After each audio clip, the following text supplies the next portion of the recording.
Remember those endless white plastic shopping bags from the supermarket?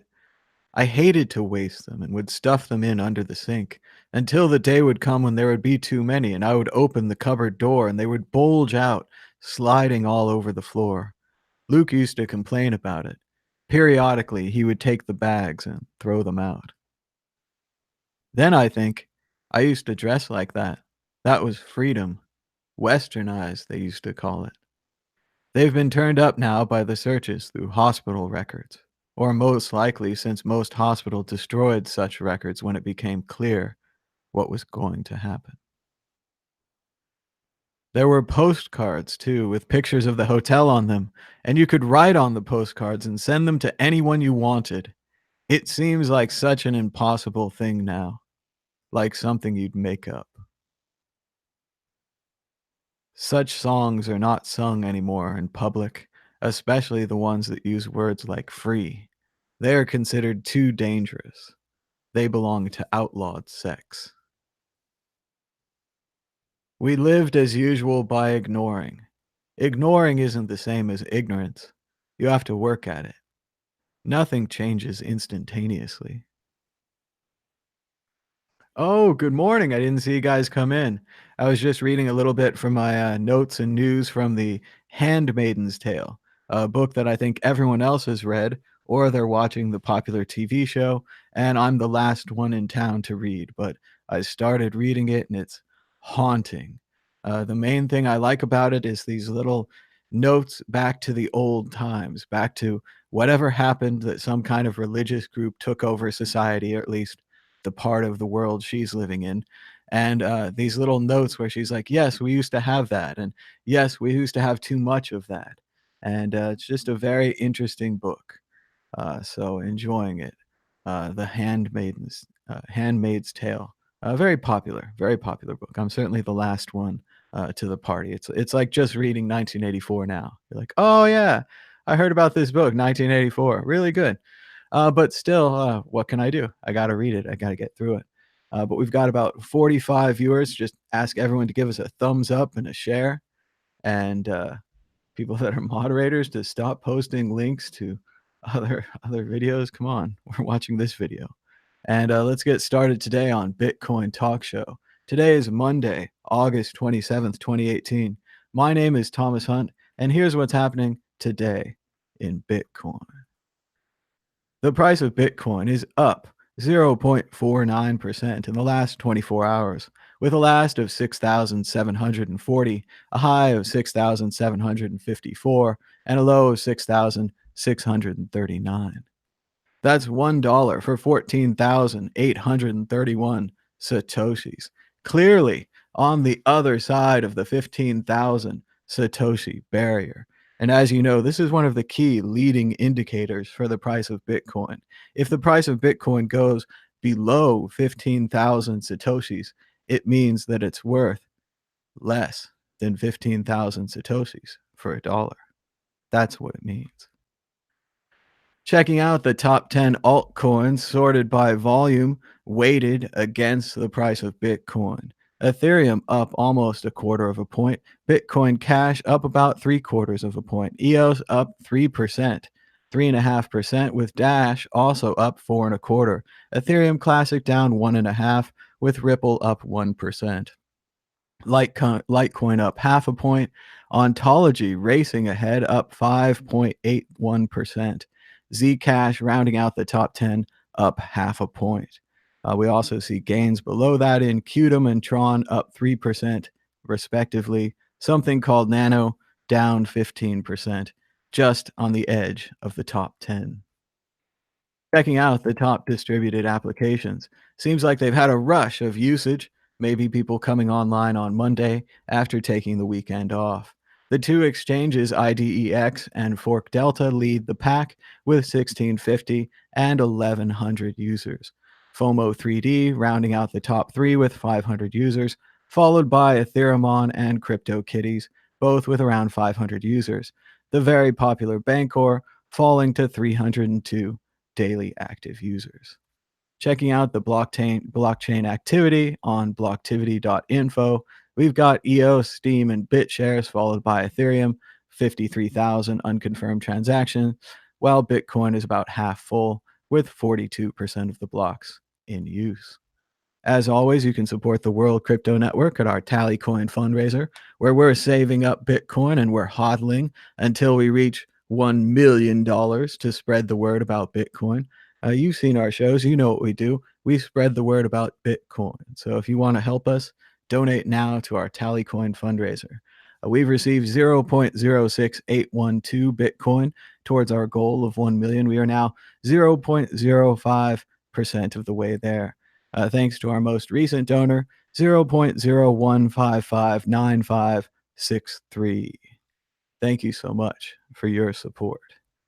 The World Crypto Network has about 60,000 subscribers, 60,853. We are dangerously close to 61,000 subscribers. You can subscribe now at the World Crypto Network and be sure to turn on that notification bell to get the daily updates.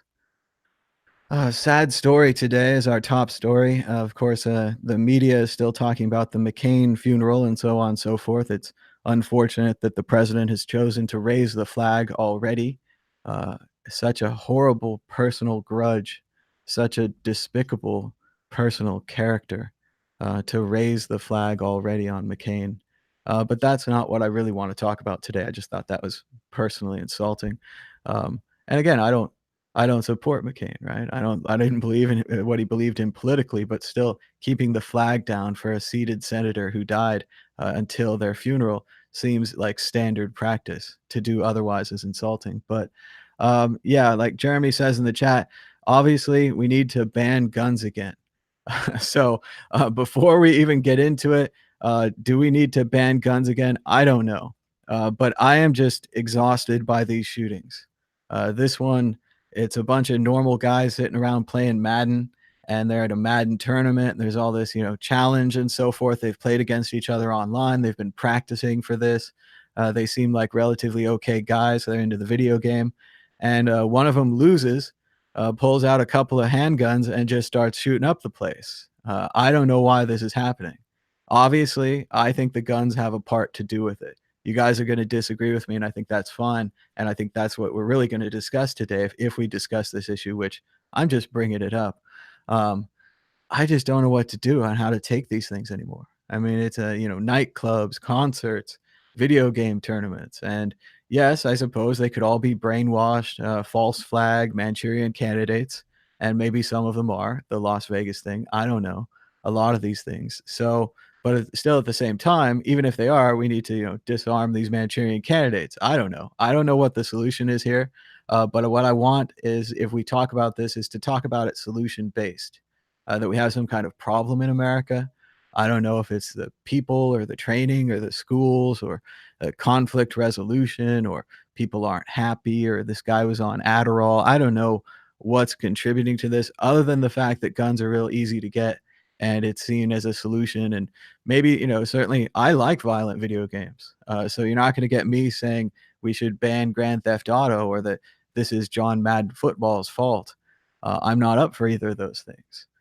So yeah, I mean, guess Nur says we should stay in the house and don't go out anymore. And that the mistake these Madden players made was that they were perfectly safe playing Madden online. The benefits of playing Madden online is that no one can shoot you. That's a horrible benefit.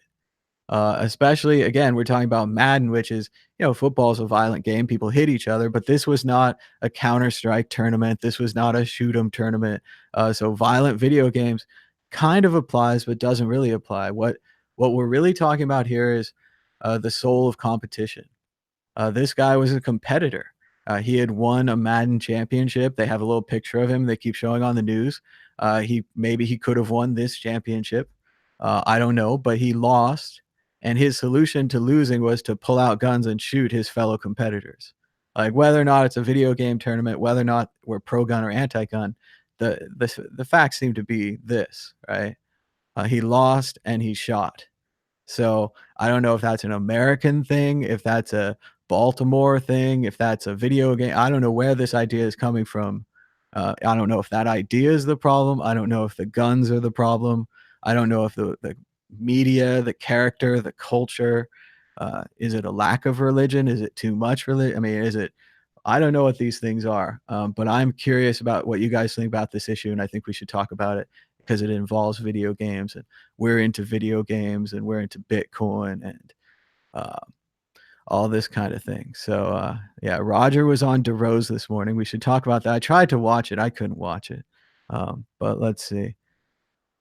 Let's see. Bullets. Here we go. Okay. The flag isn't masked for 2 days is the reg. It's over. Okay. So Charlie's okay with the flag thing. If that's the standard, that's the standard. I know the flag is still down at the Senate. I don't know. As long as he's doing the standard, otherwise it's very, very petty. His tweet was a little petty. Not having a statement is a little petty. And again, this is a Republican to a Republican there.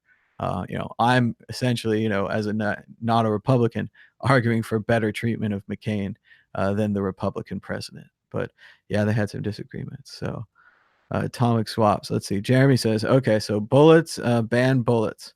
I'm good with banning bullets. I think that idea has been brought up and it seems very reasonable. It's not in the Second Amendment.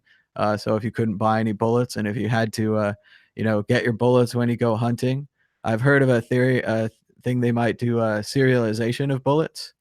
So you'd know where these bullets were bought and who sold them and all this kind of thing. Maybe we could make it like a lottery winner. If you sell bullets that come from one of these shootings, then you have to pay the restitution. And then based on that, Walmart and all these companies would stop selling bullets. That seems fair. Charlie says, stop buying into all the media driven BS. Okay, but I mean, this is an event that happened, and this is an open platform here.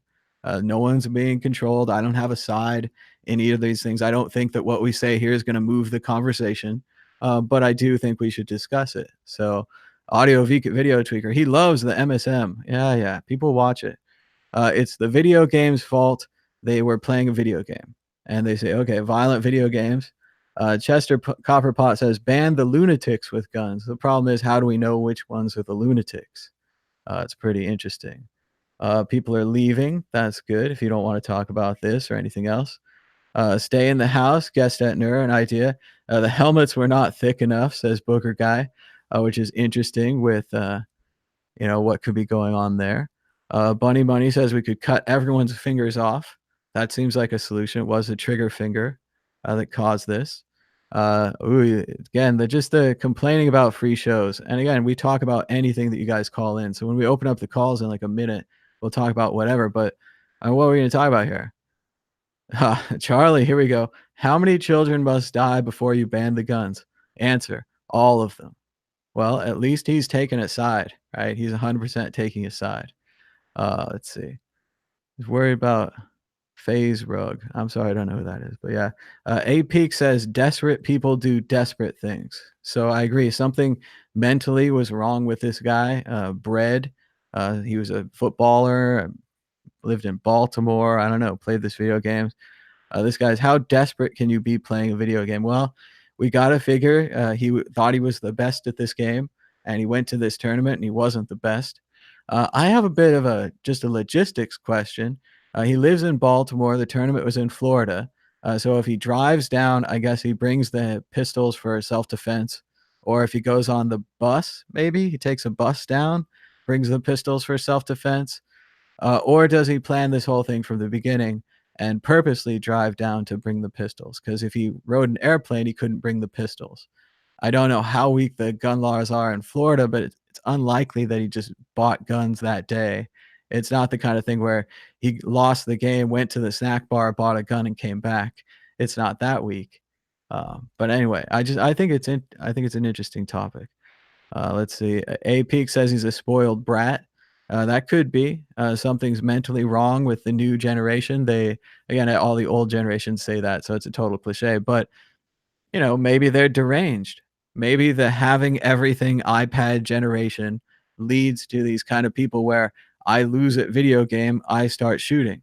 And you could have trigger locks, and you could have gun safes, and you could have serial numbers on the bullets, and we could limit the bullets. But this guy's probably plenty smart or whatever. He could get his hands on a gun, right? I mean, Guest at Nurse says they don't get public mass shootings in Canada. It's a good point. Other countries have different laws. One thing we could do is try their laws in this country. I don't know. Interesting idea. David Bowie, I'm afraid of Americans. Yeah, I see that. Could be a problem. Emotions run high. You see sports teams getting rough, chemicals in the brain.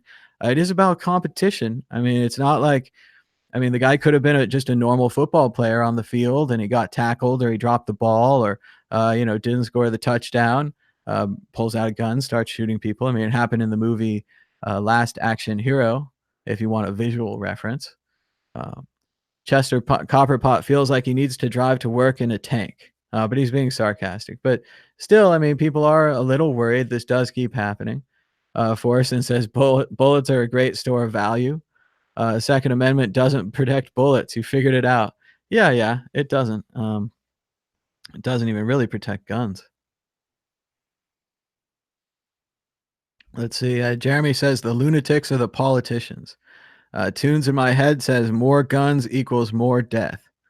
Metal detectors at the door. They're definitely going to do that. That's the new thing now at all the video game tournaments. But it's I wonder how far it's gonna go. Like, are we in a complete demolition man type society? Are they gonna put, like, rings on the front of buildings where you walk through the security ring first and it scans everything and everyone is scanned whenever you go out in public? Which is a complete inversion of our current system. Our current system is you can go out in public without identification, you can go out in public with or without your weapons. There's all kinds of different rules and levels and so on and so forth. But yeah, Christopher Jennings says if Bitseed won't sell the Lightning nodes, I can make and sell them. I got an email back from Bitseed. They say Lightning isn't secure enough for that. It's not ready enough. So they're still waiting. Let's see. USA has a very unique way of allowing buying and gun wearing to the rest of the world, unless he's mistaken. They were not 3D printed guns, but they could get 3D printed guns. Richard Hart is always banging on about how dangerous Florida is. Arm everyone in the lawless state we live in today, Mustafa says. Every man for himself. Jeremy says mass killings. Voltaire says there's like 5 people in Canada. UK cops don't even wear guns. In the UK, you go to jail for carrying a kitchen knife. So that's true. But again, do they need those everywhere? Thomas must be a historian. Well, I mean, I do think it's an important issue and something to talk about. John Brown says it's going the way of the dodo. Sad. I'm not sure why that is. It seems like we have an important national topic. I'm opening up the floor. I don't know. Maybe we spent 5 minutes on it. Jeremy says they also could have had pipe bombs and acid attacks. It's very true. Once you start banning things, knives, hammers, chemistry sets, there's all kinds of things. Guest at Nur, typical to Canadian, easy to insult. He says, 5 people in Canada, you've clearly never been here, eh? About 35 million, son. That's not a very good Canadian. I need to practice on it more. It's more about hockey. You've got to talk about hockey in A. London is more dangerous than New York. In Japan, no one had knives. That's why the chef does the cutting. Everyone else gets chopsticks. That's an interesting analysis of the Japanese food and dining situation. If we had some kind of a riot in a Japanese restaurant, he's absolutely right. We would be armed with chopsticks. The chef would be in charge. Um, my A was fine. No, I could do it, you hoser, you knob. If I really focused, I could do it. But I don't want to right now. But yeah, Canada, pipe bombs. I don't know what we're gonna do, but something needs to be done. I'm tired. I don't know what to like. It's exhausting, and I don't even have anything to be really afraid of here. I don't have a kid that's going to be at a video game tournament, but I just imagine for all the mothers and all the people out there who read these headlines and freak out, that they must be freaking out. So I thought we'd discuss it. Maybe we'll do a little bit more Bitcoin news, but also it's been a hot 24 hours in Twitter. I can't believe it's been that long. Neil Simon, the playwright behind the comedy hits, including The Odd Couple, and a bunch of other great plays. Brighton Beach Memories has died at 91. Sad for him and his family. Neil Simon, we made a long time. Skim reading is now the new normal. The effect on society is profound. And this sounds like a really good article that, of course, I haven't read and that I was going to skim. And it's all well, the Guardian might let me read it. But yes, no one reads anymore. Everyone skims, everyone reads the little this and that, this and that. They're always in a hurry. There's not the kind of dedicating, thoughtful reading that we used to do. I know this. I don't need an article to tell me. Indiegogo quietly canceled its first ICO after raising $5.2 million. You might have heard on the Bitcoin group, we talked about Indiegogo and their plans to do ICOs and to issue tokens that you could then sell at other places than their website. And they raised lots of money, but then they canceled it. They still say in their recent announcement yesterday they have a security token offering for the rich. Originally, it seemed like they were going to branch out into ICOs, but I think that they didn't do the paperwork on this one. It sounds like they didn't do the paperwork and they gave back all the money. They were going to make a fan-controlled football league, I suppose a fantasy football league controlled by the fans, I guess. They got tons of media attention. They raised $5.2 million, and then they decided to give the money back because I don't think they filled out the paperwork and the registration. The climate changed, right? The SEC issued different announcements, but I still think they're going forward with their plan to do security tokens regulated by the SEC. We had an interesting there's an interesting discussion going on with Andreas. A lot of people are not happy about this CNBC guy. I should put this on the list of things to play here. Let's see, the CNBC guy here. I don't know, I'm sure he's a fine gentleman, but he doesn't come off very good for Bitcoin, right? He seems more like they're kind of embarrassing him and embarrassing Bitcoin by using him in the CNBC documentary, Bitcoin Boom or Bust. And remember, this is also for those of us who have been in it a long time. Bitcoin's already gone crazy up and it's doing just fine. So it's way too late to be saying all this boom or bust thing. Like, we are in prime position. We are in pole position. We are on our way up here. And the fact that CNBC is talking about it itself is yeah, it can't have links in here. Like, links. Even the fact that CNBC is talking about Bitcoin is a huge deal for Bitcoin. We've come so far. They wouldn't even mention it before. But let's go over to the other screen and see if I can pull up this video for you so you guys can see what CNBC is putting on in their Bitcoin Boom or Bust series. Here we go. Try. I just want to set the record straight. It is not hodl. That sounds really stupid. It's hodl. HODL, the most important. Okay, so he's wrong. Bitcoin vernacular. It means hold on for dear life. That's not true. How tempting the day trade might be. I'm holding all these Bitcoins till they're nearly unstable. And the poster child for hodling? One paw to another. Never heard of this guy. You buy on the dip and hodl. Okay. Do you have to use that intonation with a deep, low voice at the end? Unlike other Bitcoin millionaires who cashed in their staggering returns for Lambos and yachts, We call traders. Crypto Kid keeps his paws off his windfall altogether. Crypto Kid. Bitcoin will skyrocket in the years to come and eventually replace traditional currency. Everybody thinks they're a genius because they put in $100 and it went up to $1,000. You may have just got lucky. If you can hold on to that $1,000 or make it grow for the next 10 years, then you're a genius. In fact, Justin hodls so hard, he's even found a way to avoid rent. I sold all of my stuff, moved into the most frugal living environment I could. A treehouse. Yeah, there is There it is. home, sweet home. You actually live inside there. On a day like today, snowstorm going on. Yeah, have some Bitcoin mining rigs to show you. It keeps it heated. Okay, so this is the kind of representation that we're getting on CNBC. So several people were unhappy with this, and they reached out on Twitter to some people like Bruce Fenton and Nick Scabo and, of course, Andreas Antonopoulos. And they said, well, why won't you be on CNBC? Why won't you represent Bitcoin for us so we don't have this crypto kid, who I'm sure is a very nice guy, doing this hodl thing with his paw glove thing. And Andreas says, thanks for proposing me, but even though CNBC asked me several times, I declined. I'm tech focused, not investment focused. And again, I'm really uncertain about this statement by Andreas. Part of the reason of making him into this kind of Bitcoin figurehead, and the reason that so many people like him in representing Bitcoin on the stage, is because he's so great at it. I think it's absurd for Andreas to think that he could go on CNBC and not turn them from the investment to the technology. That he could acknowledge them and he could say, oh, yes, Bitcoin has gone up, or oh, yes, the price has gone down. But what excites me is, and then he could do the technology. I mean, it's a simple turn. He's our representative of Bitcoin. We kind of need him everywhere, especially on CNBC. It's a great advantage and an opportunity for Bitcoin to be mentioned on the mainstream media. And when we're represented by someone not Andreas, we're at a huge disadvantage.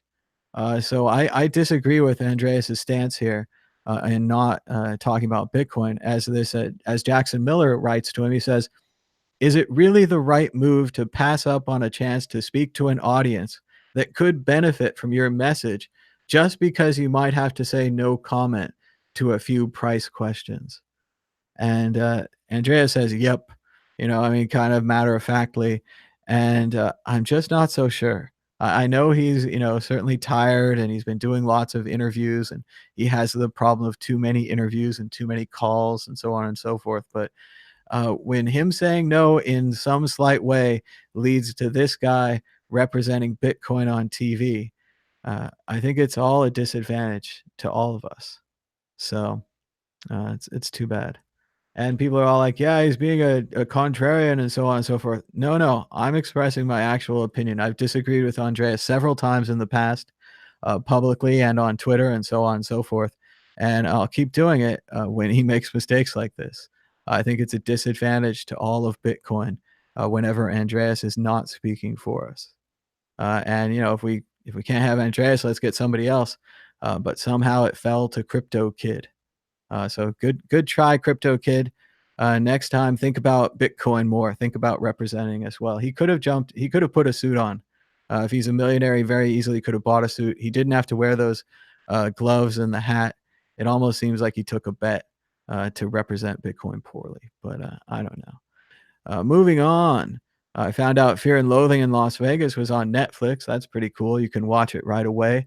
It's right there. I also thought it looked really crispy. I must have had an old VHS copy because mine never looked this clear. And there it is. There's the typewriter. I got one of those. It's an IBM Selectric 1, cherry red. Very nice.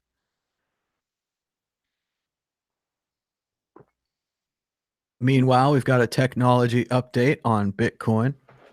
Alex Bosworth writes that Neutrino is coming to Bitcoin Core. This mode allows for reasonable SPV client, that's a wallet that doesn't have to download the whole blockchain, with improved validation and privacy. The P2P network will soon be able to support Lightning Network-like clients like mobile phones. Very cool work from Jimbo Potamus and the contributors to BIP 158 and Neutrino. So great news from Bitcoin. Also, they've made milk chocolate Bitcoin coins. Finally, you can give someone some Bitcoin and they can eat them. And you can give them a physical item and they'll be like, yeah, I always thought that's what Bitcoin was. Thanks.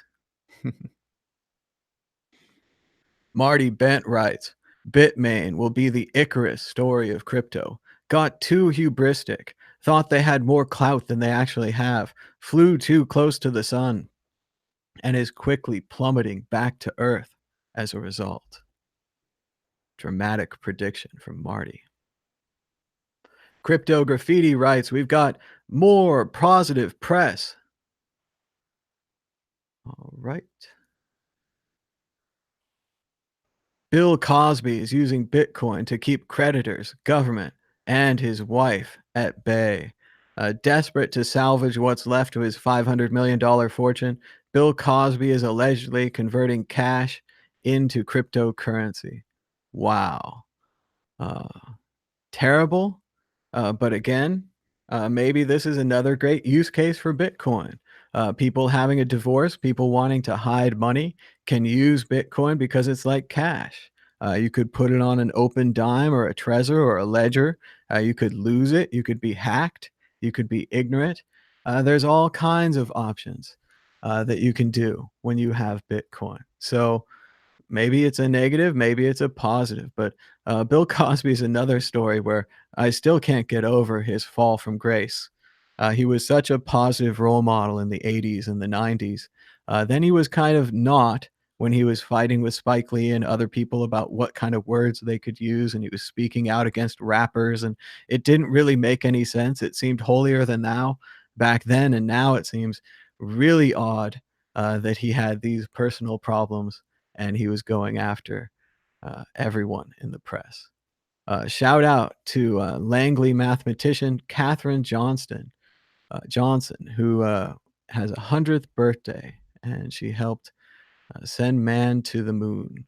It was pretty awesome. It's that movie Hidden Figures about the mathematicians who worked at NASA, who got no credit at all. They were the computers. They found out all the trajectories and all the propulsion needed. We had some more political discussion on Twitter. I said there needs to be a voter's bill of rights, and a verifiable paper ballot needs to be one of them. Like Bram Cohen said, paper can't be exploited remotely. That's right. The EFF said every vote in the US should have a paper trail, and that paper trail needs to be audited. There's something pretty amazing about a paper ballot. You mark who you want on there, and someone later can come back and check to verify that you marked what you actually marked. No computer system can never offer something equal to this. We need to return to paper ballots. Jeremy says people can vote at multiple voting stations, but they can't. Voting fraud is absurd. There hasn't been voting fraud since the 1930s. Come on, get with the program. Oh, the only real vote would be requiring DNA, Jeremy says. So much for your libertarian card. We're going to have to take it back. But I love this idea here for artificial reality, or augmented reality, sorry, AR. If you drop something, your glasses could show you the path of the thing you're going to drop. Then you have a better chance of catching it because your eye is being shown the projected path of the projectile. Interesting idea, huh?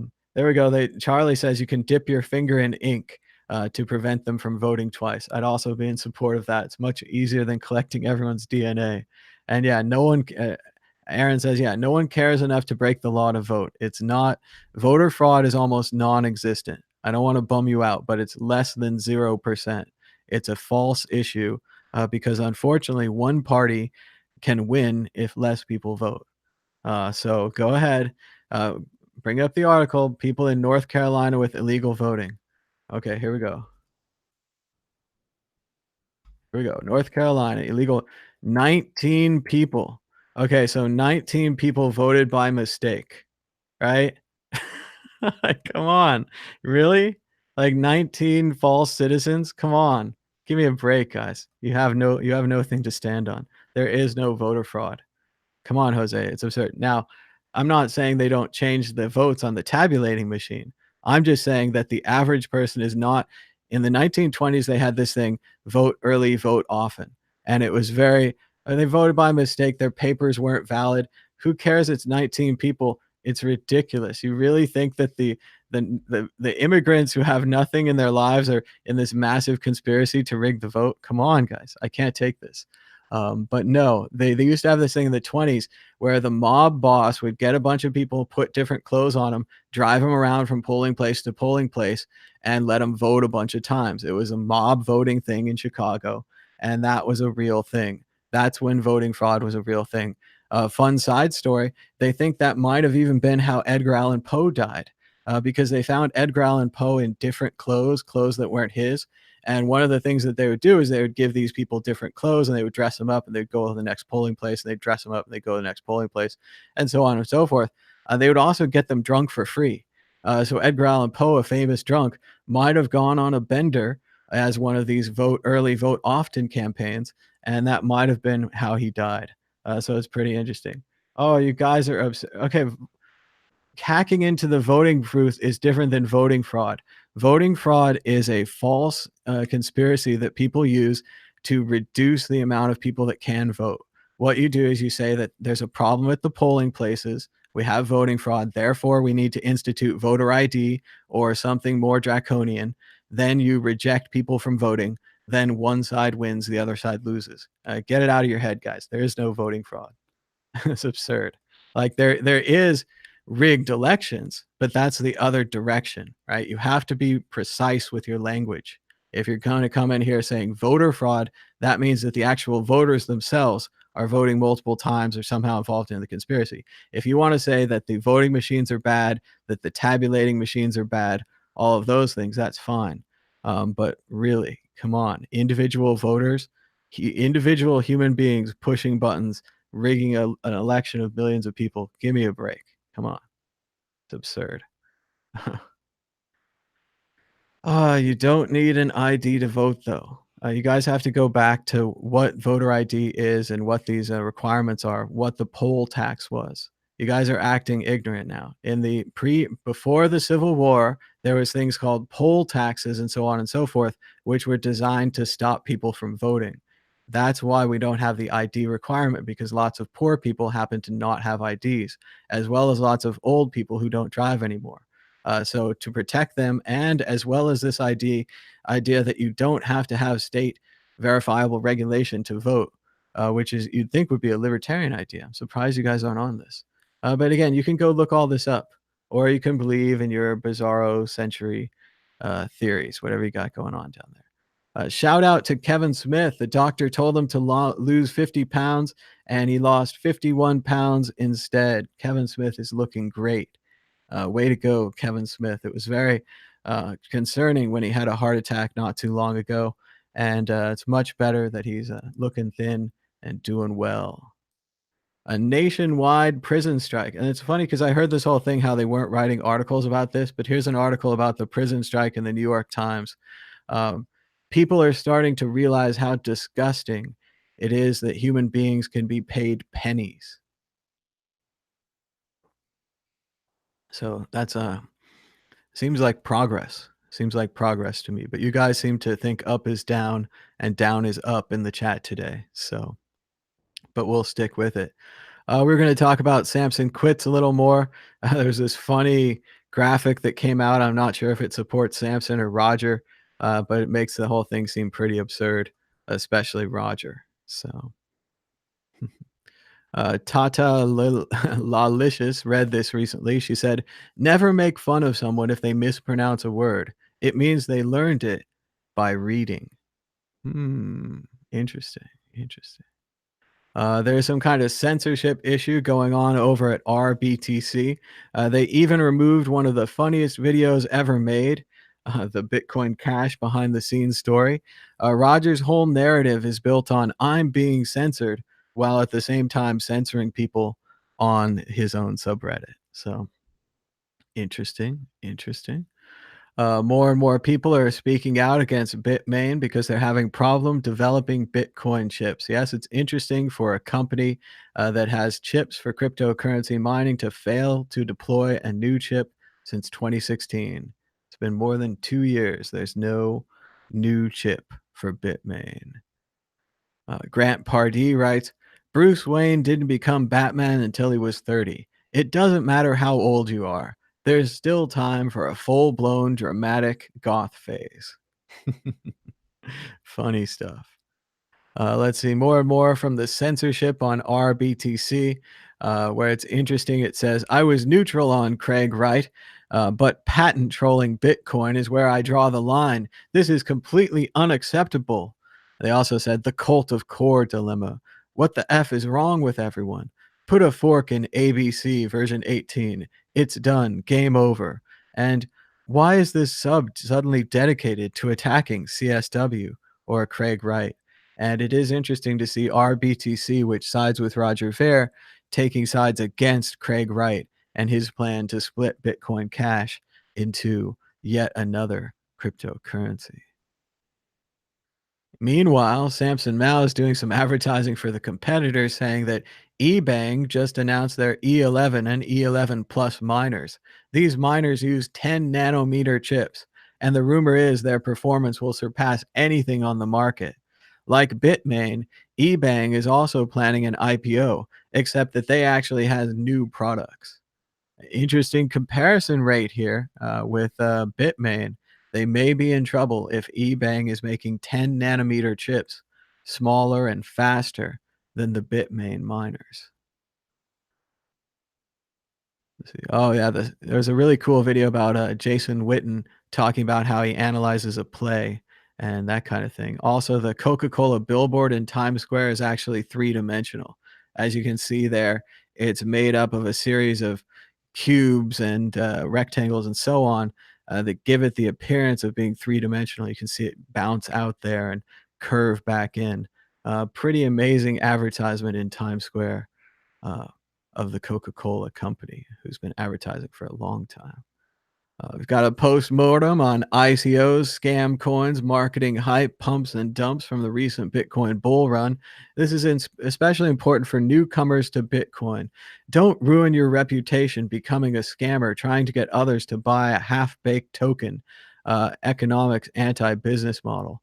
And it looks like he's got a nice list of coins that are down here. On the right side, we can see how much they're down since their ICO, and most of them are down more than 90%, a 90% loss. If you'd invested $10, you'd have $1 left. Interesting stuff. People are talking about Venmo finally, where all of your transmissions are public by default. And this is one of the big mistakes Venmo makes, and I'm not sure why.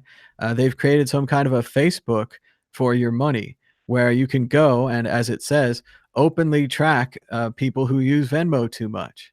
They were able to track this family, see everywhere that they eat, where they take their dog, all kinds of information about them, because Venmo has the privacy settings backwards on purpose by default. It's pretty bizarre. If you want to think about from a Bitcoin perspective, it's very curious to think about the way credit cards work. You go out around giving your secret key to everyone.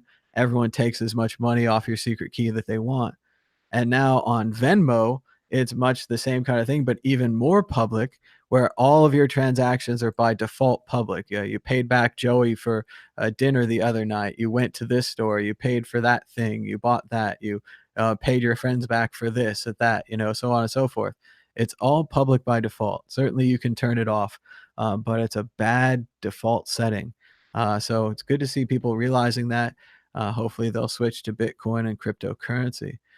Charlie Lee says he's thinking about increasing the max supply of Litecoin. He says he doesn't know how it's going to keep being mined if it doesn't have new coins to give out to the miners. So he proposed a small inflation rate for Litecoin, which destroys Litecoin's store of value. Litecoin is now going to be an inflationary currency. It makes Litecoin different from Bitcoin. Also, Litecoin is trying to buy a bank with their Litecoin Foundation. They seem a little centralized there.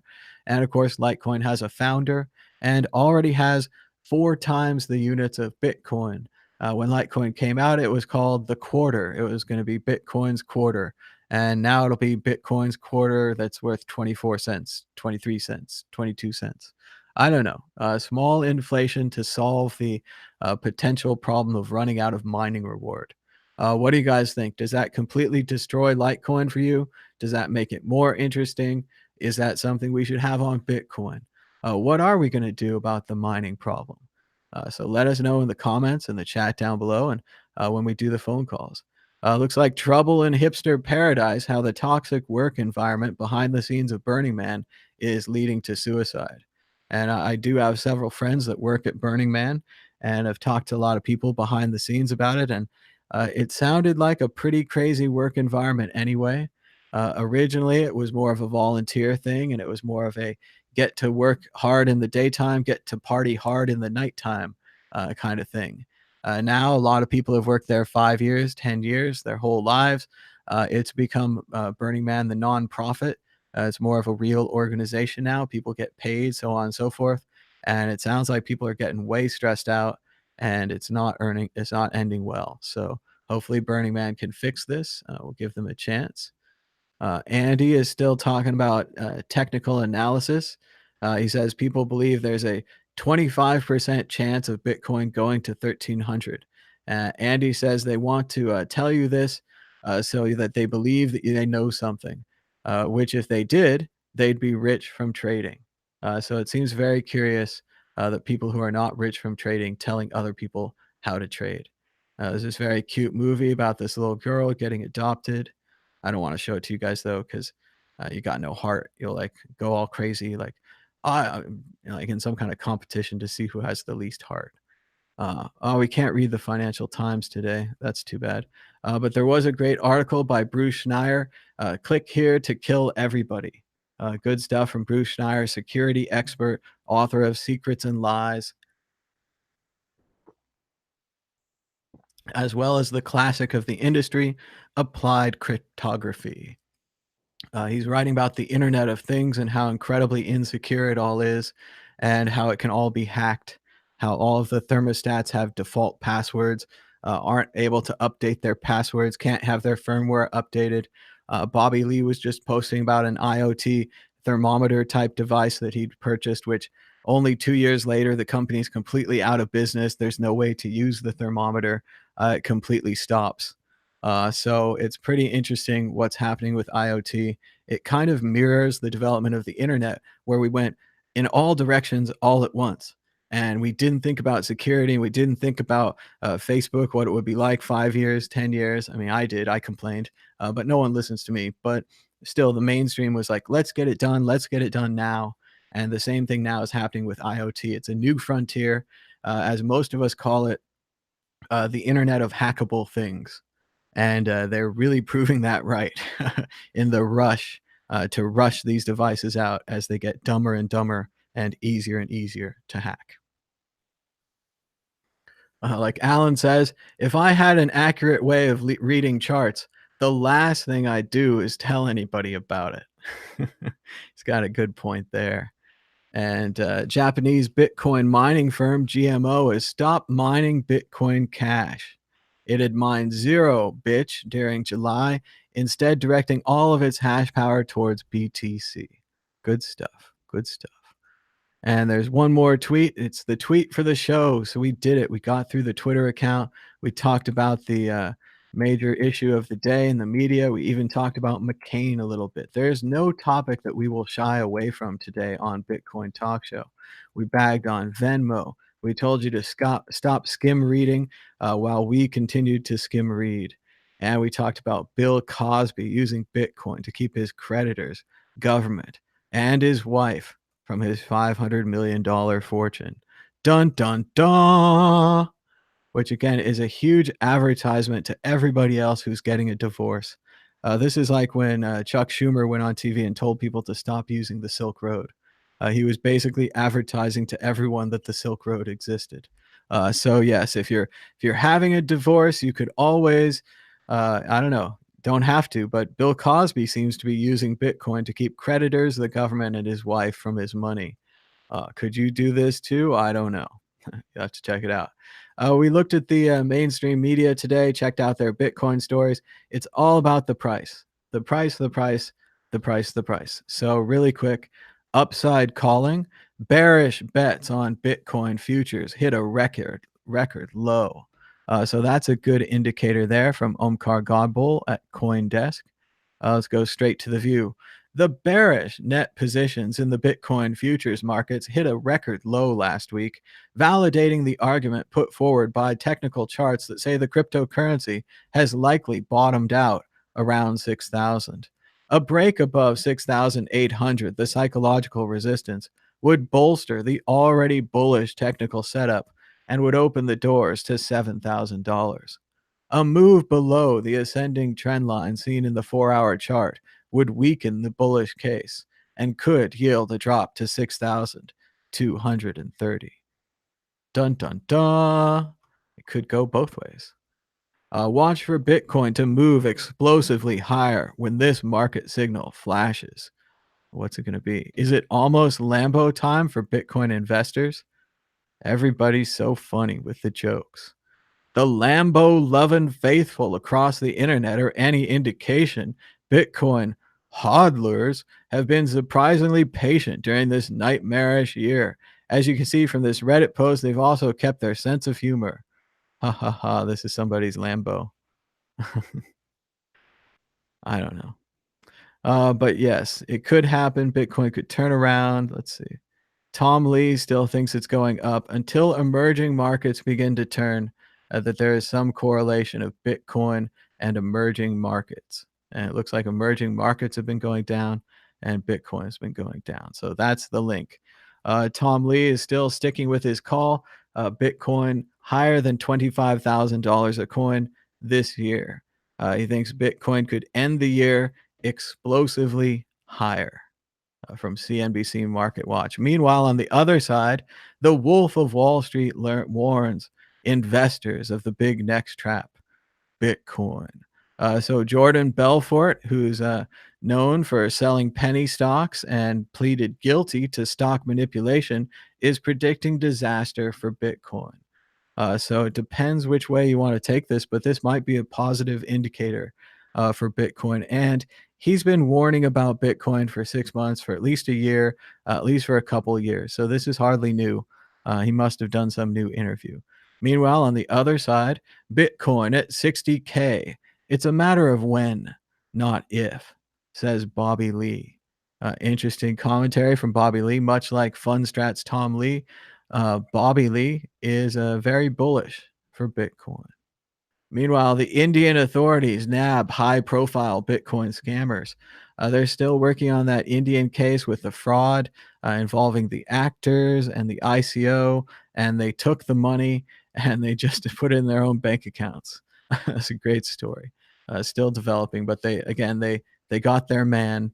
It's not a good thing to scam other people. Eventually, you'll be caught, or karma will catch you anyway. So it's up to you to fight karma.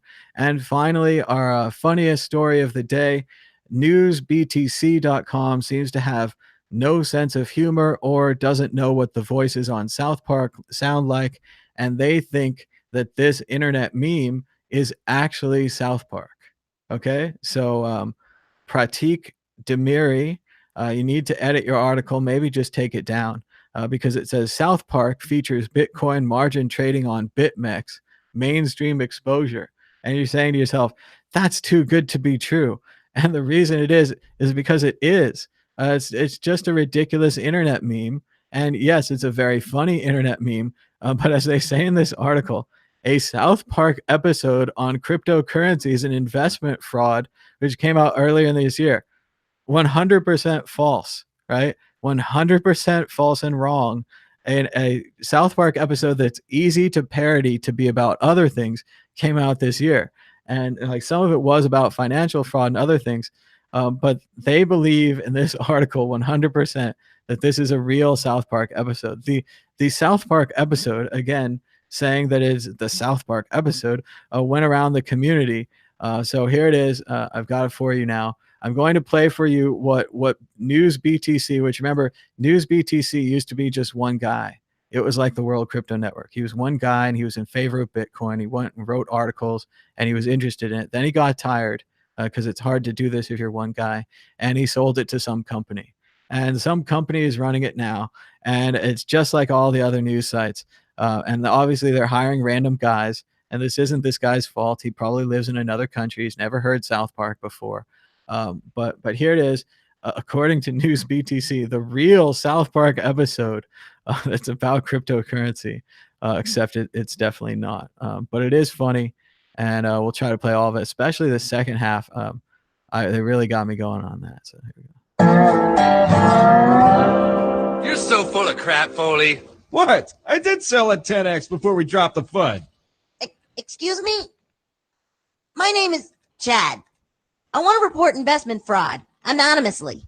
Oh, what's the crime? Well, I wanted to start trading Bitcoin, and there's a scammer spreading terrible investment advice. I lost thousands of dollars. My family. Oh my God! This is terrible. You did the right thing telling the SEC, Chad. Now, who's advised you? What's his name? Well, I don't know his real name. It's a chicken on Twitter. A chicken on Twitter? So Yeah. that's a reference to Fontus. Ripping off his followers. A millionaire chicken man? Yeah, he's on the leaderboard of this Bitcoin exchange, BitMEX. He said his watch costs more than a Lambo. A Lamborghini? What a degenerate. And how did this Twitter chicken scammer hurt you, son? How'd he make you lose your family's money? Well, he keeps telling his followers to buy the fucking dip. So I go in with 100x leverage and get liquidated. It happened to my friend, too. I got this paycheck from McDonald's.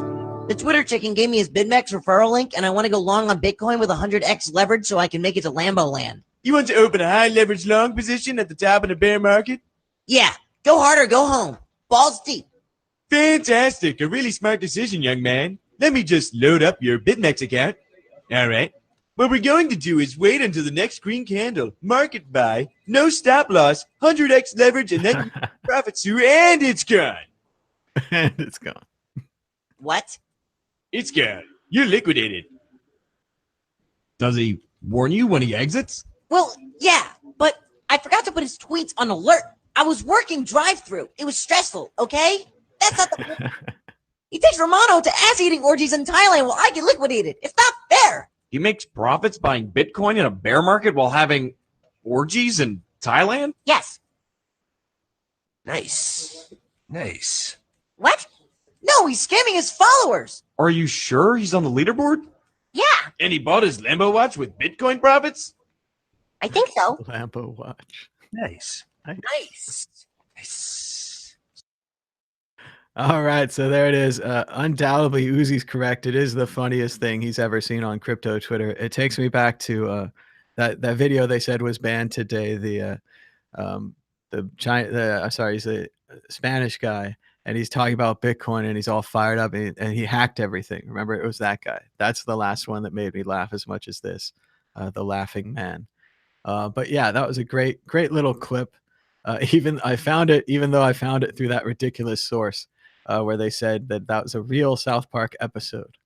So all those South Park says everything. It doesn't hold back at all.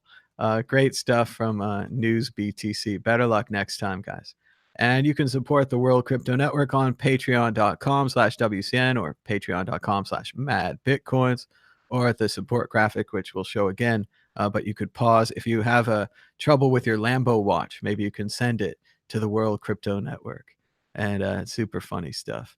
And we're going to just open up the phone lines right here on Bitcoin Talk Show.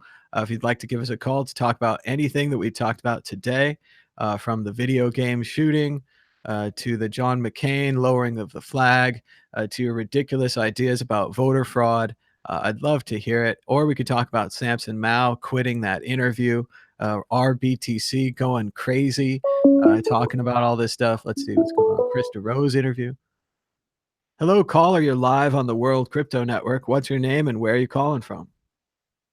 Hi, Thomas. This is Charlie. I'm calling from San Francisco. All right, Charlie, what's on your mind today about Bitcoin? Okay, I'm still hung up on the Second Amendment doesn't protect gun rights thing, and I'd like to hash it out real quick. Okay, so it certainly says as part of a regulated militia. Are we going to fight about that part, or in general? I also want to say that the guns of those time were different than the guns of our time. They were much slower to load, and they could kill less people. But that's where I stand on it. That's very true, but can I read the amendment? Would that be okay? Absolutely. Go ahead. Okay, it says, a well-regulated militia being necessary to the security of a free state, comma, there's a comma there, the right of the people to keep and bear arms shall not be infringed. So there's two separate clauses. One is a justification, and the second one is the right of the people to keep and bear arms shall not be infringed. Now, if we're also going to get into the history of this, militias were not formally organized like organizations. Militias were completely informal at the time this was written. Regulated does not mean organized and all kinds of laws. It means well armed. I'm not sure that I'm not sure that regulated means well armed. Yeah, like regulators mount up, like that kind of thing. Warren G. Yeah, yeah, I warrant you. I mean, regulation seems to control or supervise something. So it Well, I mean, seems to refer to arms the. can be, not legs, arms, but that's not what they're talking about. Well, I mean, they're talking about the militia, that the militia is regulated. So, They're not talking about government regulations on the militia. They're saying a well-regulated militia, as in a well-armed militia. okay. Just like they're not saying the right of the people to keep and bear arms means we're also allowed to have legs. Yeah, but I mean, so they're saying that you should be part of an organized group that's defending America, then you should have That's a weapon. historically inaccurate. They weren't Hmm. organized groups. They were loose coalitions of locals with guns. Okay, my second, I mean, I'm going to give you that's a fair interpretation. It's a different interpretation than I would normally hear. But on the second point, what about arms? Do you think that arms means a musket that you reload very slowly? It's very difficult. You have to clean it and so on and so forth. Or do you think it means a machine Arms gun? includes muskets, Okay. but I think it's a broader category. One that today, if you were to look up any definition on the internet, would mean more than muskets. I think we would consider machine guns arms, cannons arms, and cannons and machine guns both existed during the late 1770s. So you would take this all the way to I should be able to have a cannon on my Weapons, house. but they had the precursors to modern weapons.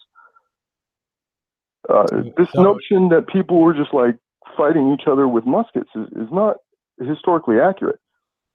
Sure, they had cannons too, but personal ownership of That's cannons not is like kind of rare, right? Right. I mean, yeah, weapons. It's not very common for people to own cannons today. That's true, but you're allowed to. Not everybody owns AR-15s, but you're allowed to. It's not about the rarity that makes it legal. That's not what defines it as arms. They're not considered arms because of how many people own them. They're considered arms because of what they do. So what's the argument for keeping this law and not changing this law? So we don't end up like Venezuela. Venezuela has a lack of access to weapons, and that's what caused them to go over. I mean, I'm not sure that it has any basis in today's reality. Say we were to have, Ocasio-Cortez in 20 years, instituting all kinds of wonderful democratic socialism, then, I think the people would be justified in rising up against a tyrannical government. And So the reason to keep this law is to ensure the possibility of a violent revolution against the government. yes, that is the purpose of the law. It's not the law; it's a right that existed prior to government, but is enshrined in our Constitution. That the All right, people well, cue the Thomas Jefferson quote. to rise up against tyrannical governments. Okay, so the tree of liberty must be refreshed from time to time with the blood of patriots and tyrants, right? That's what we're gonna say next. I forget which one said that, but yeah, Thomas Jefferson. Sure, blood can get shed, like life happens. Freedom is dangerous. It's a big and scary world, but I'm sorry, I'd rather be free than in a safe, confined, padded room. So you take this 100%. This is like cannons, machine guns, all that kind of stuff. We're not. What about like any kind of? What about licensing? Let's go down the licensing argument. You get a license to shall not be infringed. Is a license? It's an infringement on somebody's voter rights to make them have a license, but it's not an infringement on somebody's gun rights to make them have an ID or a license. But this is the only amendment that you'll die on, right? You don't feel the same way about the right of the people to be secure in their person and things, the right of the First Amendment, any of these other rights. It's only this how one. We can feel secure if we don't have the right to overthrow a tyrannical government. Seems like, do people in Venezuela feel very secure about the right they have to their property and possessions? Seems like Maduro just runs roughshod all over people's rights down there. I mean, it's not like Venezuela's the only country where this has happened. You could look at what's going on in South Africa or what's happened in Zimbabwe. I mean, governments go tyrannical from time to time. I don't think it's insane to think something like that could happen here. I mean, Bernie Sanders, he was pretty popular, and that dude's a socialist. Socialism is violent coercion. Like that. When you say you talk, I know I've been listening for a while, and when you talk about like the best system being a mix of capitalism and socialism, you could also say like the best system is a mix of voluntary exchange and violent coercion, but that doesn't quite sound as good. I think it's probably best we just stick to the voluntary exchange part, and then we try to eliminate as much of the violent coercion as possible. And just like Bitcoin uses distributed systems to guarantee monetary sovereignty, distributed armaments guarantee physical sovereignty. Like, you know, this is why they believed in, the founding fathers believed in distribution, and they wrote it into the Constitution. Now, I'm agreeing that this all makes sense in 1774. In 1774, I'm on board with everything you're saying. The whole idea that we could theoretically overthrow the government with muskets. But right now, to be clear, the U.S. Army has more than muskets, right? That I'll give you that. Like the police, the SWAT team, and you know, we've had all kinds of issues with the old weapons from the Iraq and Afghanistan war coming back into the U.S. Things like Bearcats, armored personnel carriers. Right? No, they got part a of lot like of stuff. local I know, police it's very departments. scary. But you know, like look at Vietnam. Like, how did that work out? Like, look at the FARC guerrillas in Colombia. They can't seem to get a good handle on them. I mean, I guess they had some agreement a little while back. I'm just not so sure that this law provides the safety valve that you think it applies. Like, because you're basically saying we need this law because we need to overthrow a terrible government, right? If the government goes really bad, we always go back on the Second Amendment, and then we get out our muskets, and we don't have a militia, but we meet up in the town square. Like, I wouldn't say we need the law. I mean, like, the fact of the matter is guns aren't going away. You can download and print your guns now. Most definitely. Realistically, yeah. We're living in a world where people are going to have, in a few years, people are going to have access to better guns than the military has today, because we'll have 3D printers. I mean, you look at what's going on with the metal 3D printers. They're getting smaller and smaller. You've got desktop CNC machines, and now people are doing plastic revolvers that actually work. So guns are the future. It's going to happen. I mean, they're just information now. You can't really take them away. So, you know, the law, getting rid of the law does nothing to get rid of the guns. It only makes criminals of people who are otherwise not criminals. So what can we do about, say, the video game shooting? Like, putting all this aside, is there anything that the government or the people can do to even just reduce the number of shootings per year? Probably more of a media thing. You start, you know, like making these people into, like, giving them national attention. It feeds copycats. So, you know, one guy goes out, he scores whatever, and then other people try to beat his score, and it's world news.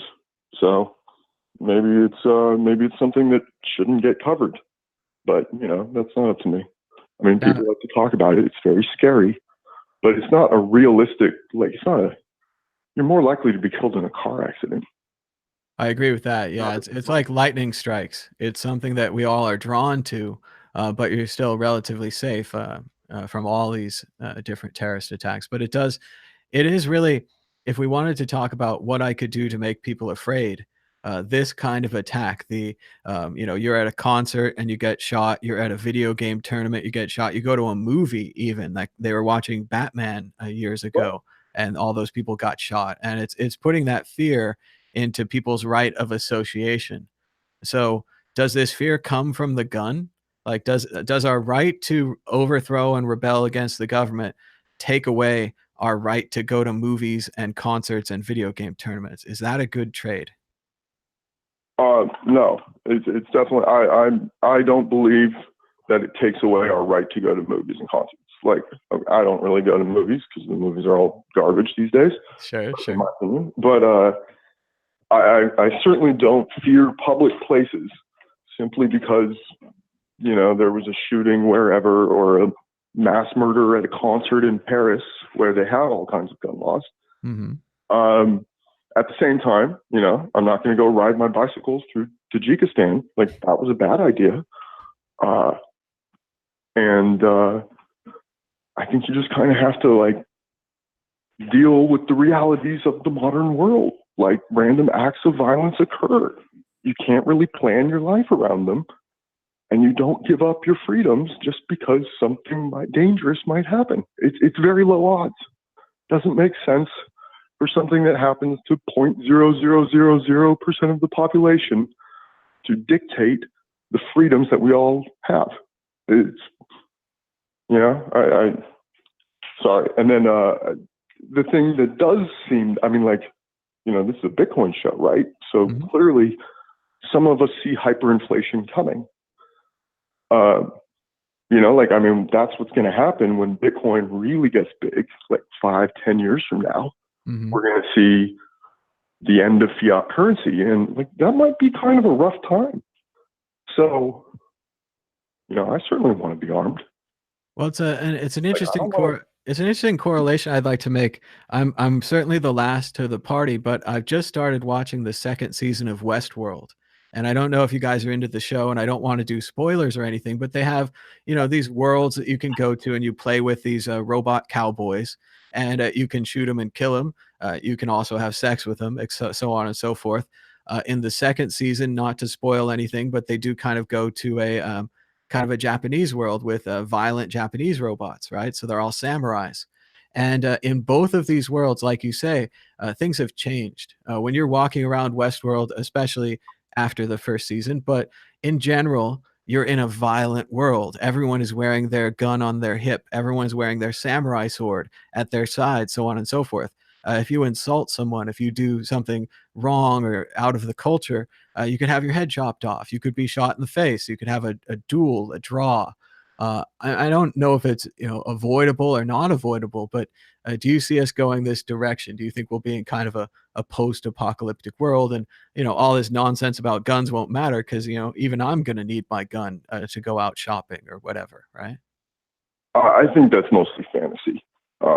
You know, I think the world is becoming more polite, more gentle in general. But then when you get into places that are having their hyperinflationary crises, something we're probably going to have to go through as well. I mean, if the dollar's going to die, it's not going to be fun for everyone. I mean, sure, the Bitcoiners will be fine, but everybody else is going to be going broke, and they're going to be hard up, and it may be a very dangerous world during, you know, like any country that goes through hyperinflation. It's like Zimbabwe, Argentina. I mean, South Africa is heading down that path.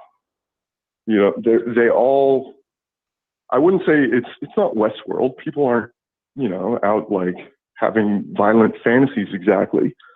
But when trust gets low in society, things get dangerous. So, you know, it could happen.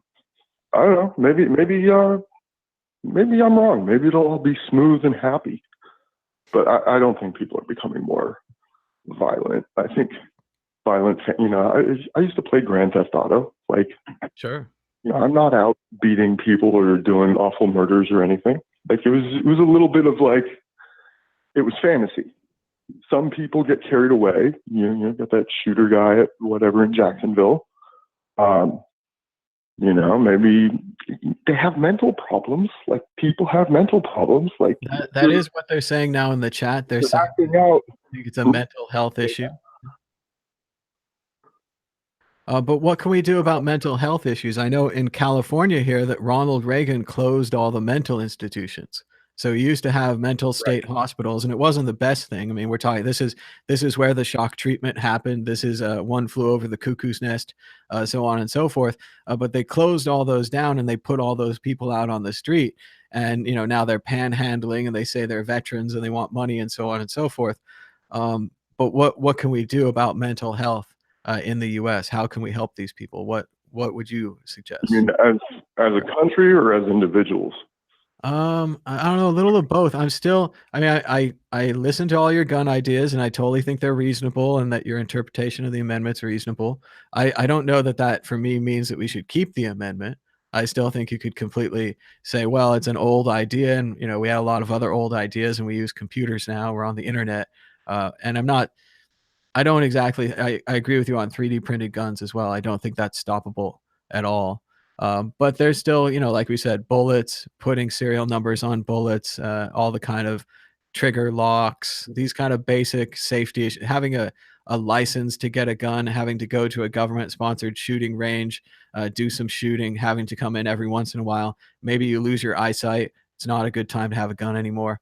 If we didn't have the Second Amendment, we could make these kind of most people think reasonable restrictions on guns.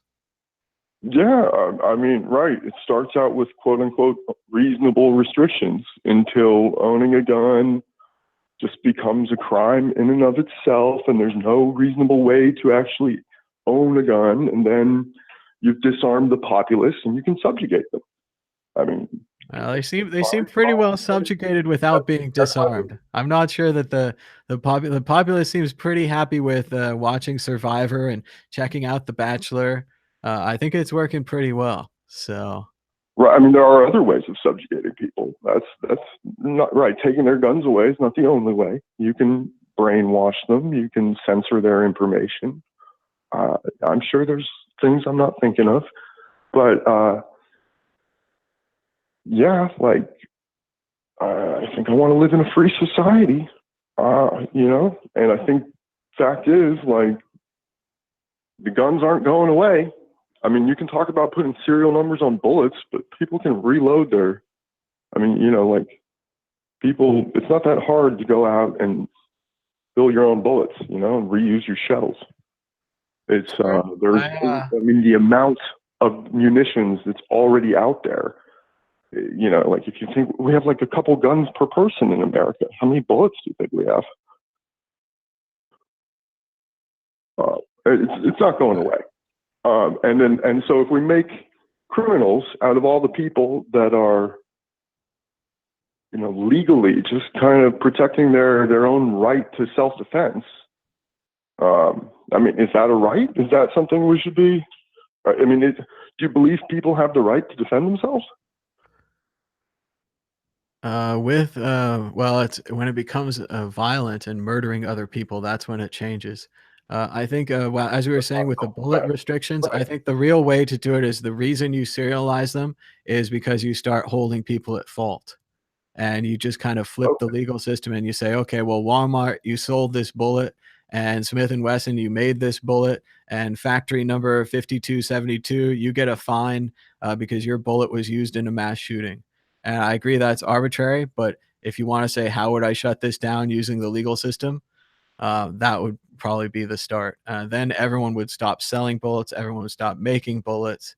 And like you say, yes, they would have to make them themselves, but maybe they would blow themselves up while they made them themselves, or maybe they would get flagged because they went to the store to buy gunpowder or the ingredients for gunpowder, so on and so forth. So I do think that you could limit. I think the issue is when you start creating registries of weapons and munitions. In effect, like, it's not your gun anymore. Now you're just holding it for the government. And if the government wants to come and take it, they know right where you are and how much you got, and they can come. You're just holding it for them.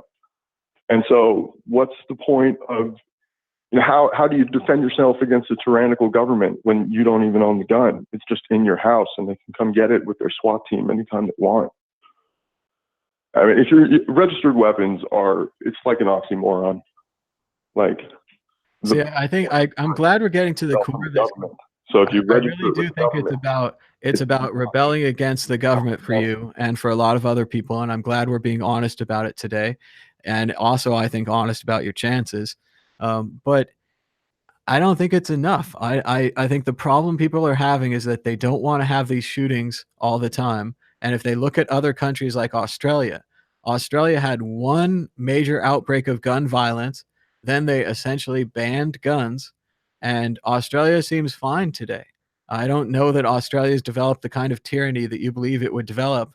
And if the people of Australia wanted to unite to overthrow their government, I think they'd have just as good a chance as the people of America do with their current weapons. I really think that the army would wipe you out. Give it time. I just don't see it. I think you should give it time. Well, Like, I mean, because it's it didn't happen when I say the overnight. army, It's like 20, 30 years. it's not just about the quality of the weapons. It's also the training, the material, the scopes, the night vision goggles, the way that they can work together as a team. All of these kind of things. I guess you could rig something together with off-the-shelf components and have a radio, and you could have some kind of a tactical GPS system. But what the Army has, and again, whether or not we should fund them and give them all this, I don't know. But we have the best Army, Navy, etc. in the world, and I don't think that your unregulated militia would stand a chance. I really think that I don't think that Army Navy would be a bunch of foot soldiers.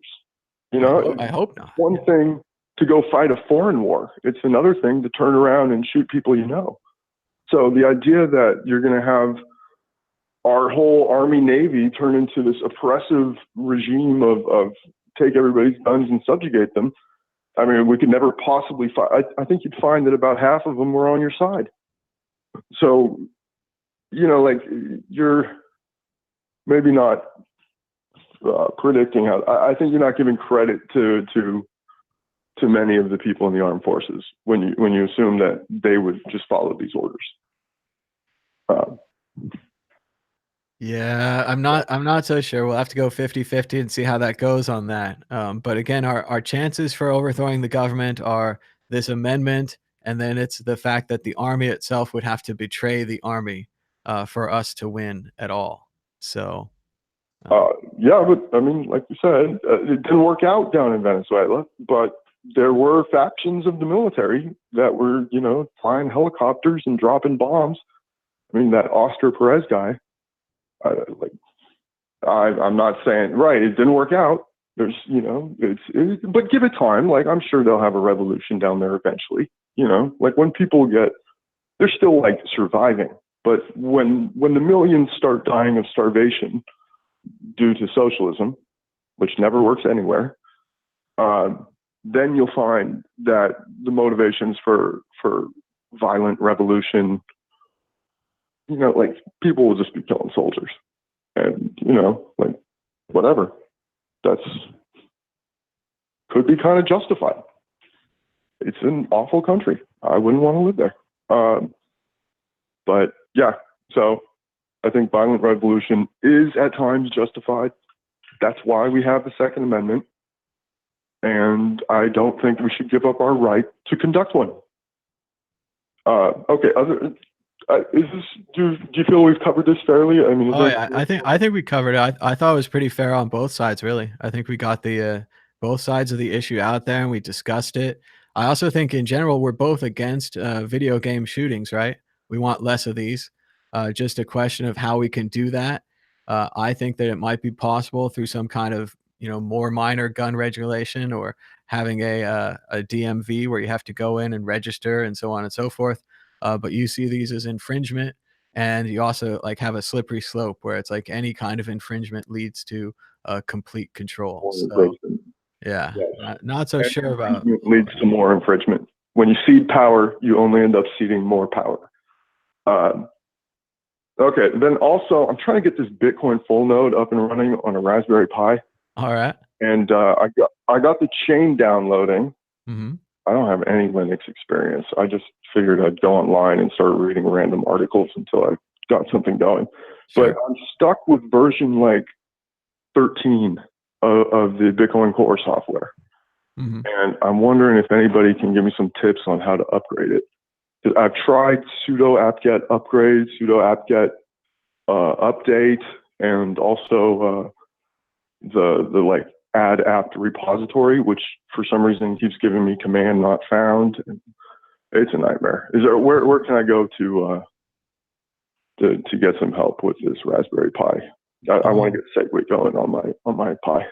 Well, I haven't done it myself, so I don't have any information on that. We'll wait a minute to see for the chat to get there through the lag. It does sound like you're on the right path with the app update things, but you might want to just go read the release notes for whatever the new version of Bitcoin you're trying to get. I'm sure it would have better information on how to upgrade to the new version of Bitcoin. But I do think you're on the right track with the apt-get and the updates. Usually it's something like you have to get the file from somewhere. So you have to know where it is. Then you unzip or untar the file, which is just like extracting it. And then once it's extracted, you run it and it installs. What the apt-get thing is that's actually kind of like a catalog that you can pick software out of. So it would have to be in that software catalog for you to be able to get it. So a lot of times, like the latest Bitcoin update isn't going to be in the mainstream one, and you have to target somewhere to get it. There is a link in the chat to a Medium article. You have to like put the dots in and delete the spaces. But if you check that out, that might have more information. All right.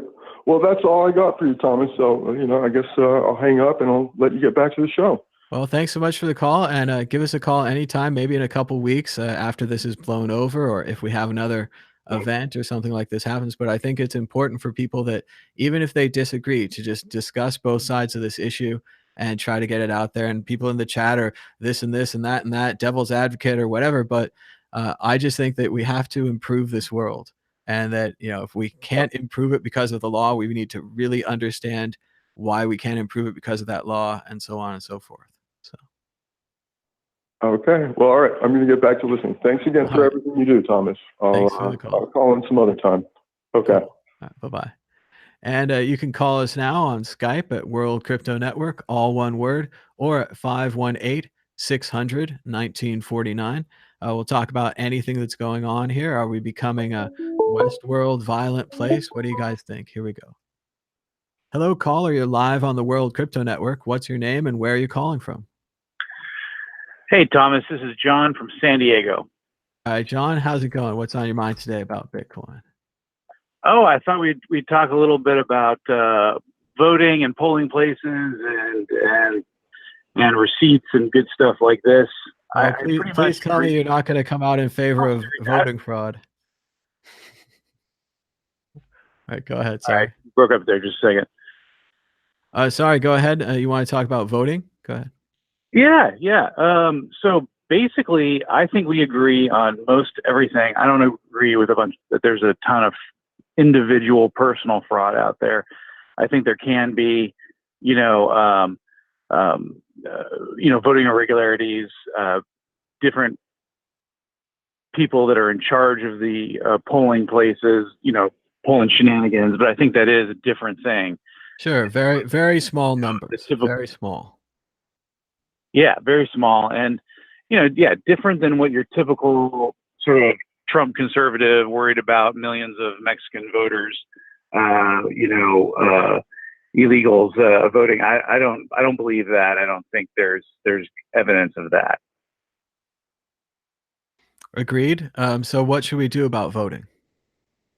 Well, so what I wanted to discuss with you is this idea of a paper ballot or a paper receipt, and whether or not you need ID.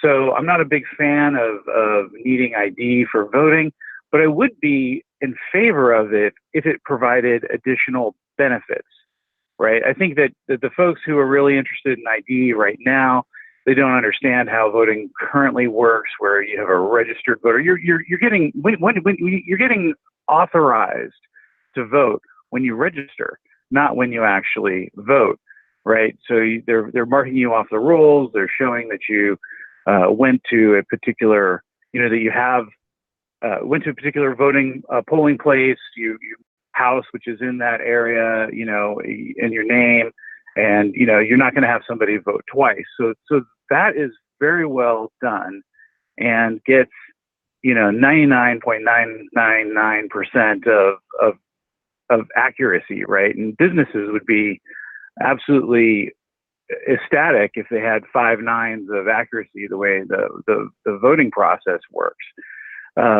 So it'd be hard to really, in my mind, improve upon when you add a bunch of bureaucracy and ID and things of this nature.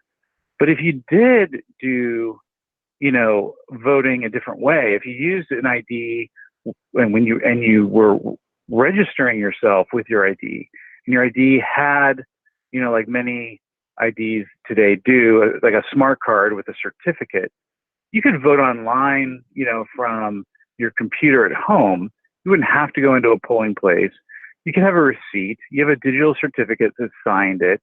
You could validate that your vote had actually been counted. You could go, to third parties and even allow them to, aggregate. There's a lot of trust in that. Go ahead. There's a lot. There's once you switch it to digital voting and sending it over the line, it becomes incredibly complicated at every single step. When you initially send your vote, it could be faked. When your vote is stored, it could be faked. When you check your vote, they could just fake the results of the check back to you. There's so many new systems introduced in that. So I think real digital voting is good for polls and things that aren't official. But if you want to actually vote on something, should we as a people do this or that, yes or no? I think we should really try to get the most accurate result, not just a statistical sample and not something that can be altered. While you were talking, I was working on some ideas. Let me take issue with that. So, Uh-huh.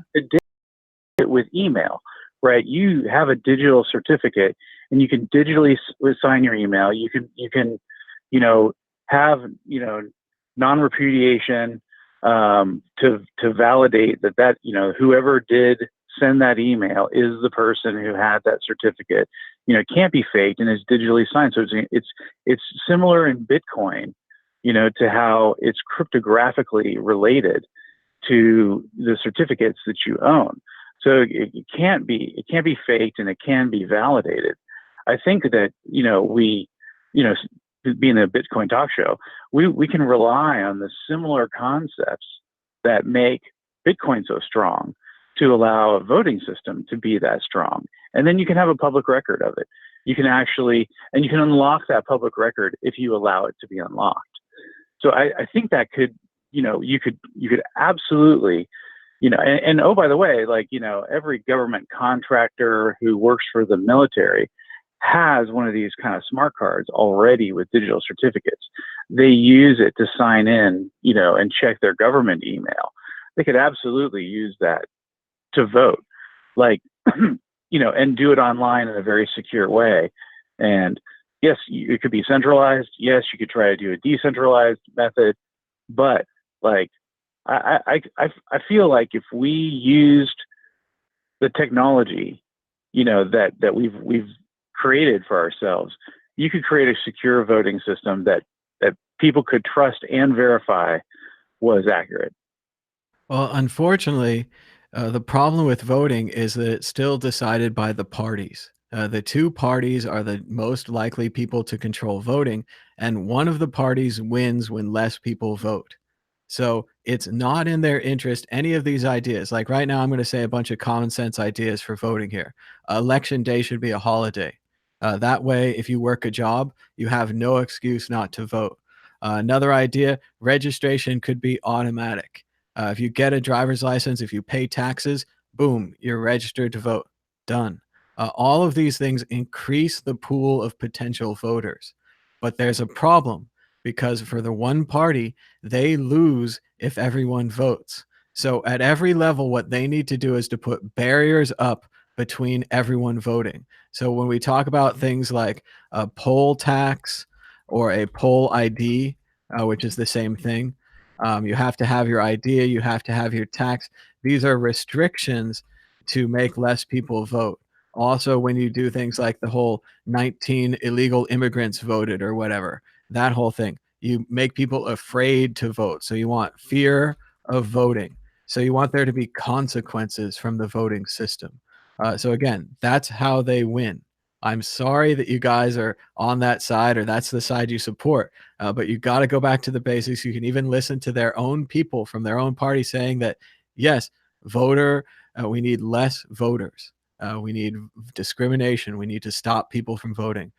If we flip that and you say, okay, I don't care, the chips fall where they may. I'm political on this side or whatever.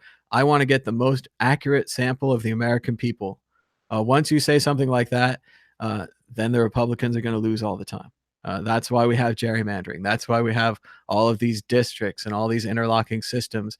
And that's why we have this idea that there is voter fraud and that illegals are voting in the high enough numbers to even move the needle at all, which is absurd. It's because they need less people to vote. So until we get rid of that problem, or until we acknowledge it, and people are strong enough to say, I'm willing to let my ideas go to the test. I'm willing to take my ideas to the true democracy of the people. And if the people prefer to have weekends and they prefer to have child labor laws, then my ideas are going to lose.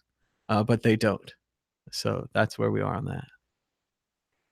So then you would agree that giving voter access to as many people as possible and to open up and make it even less restrictive to go out and vote would be a better thing. I would agree, as a person that supports a true democratic society. And if my ideas are not strong enough in the field of battle, and my ideas lose and people want to discriminate or they want to do whatever, then, that's part of the system. But remember, we have both parts of the system here, because we also respect and protect the rights of the minority.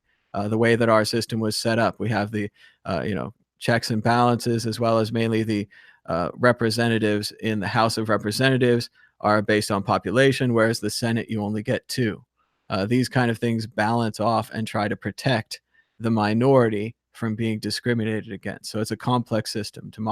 Like whether we should have a true democracy, whether we should have a republic, all these things, and so on and so forth. But I think that at its core, the goal of voting should be that everyone votes.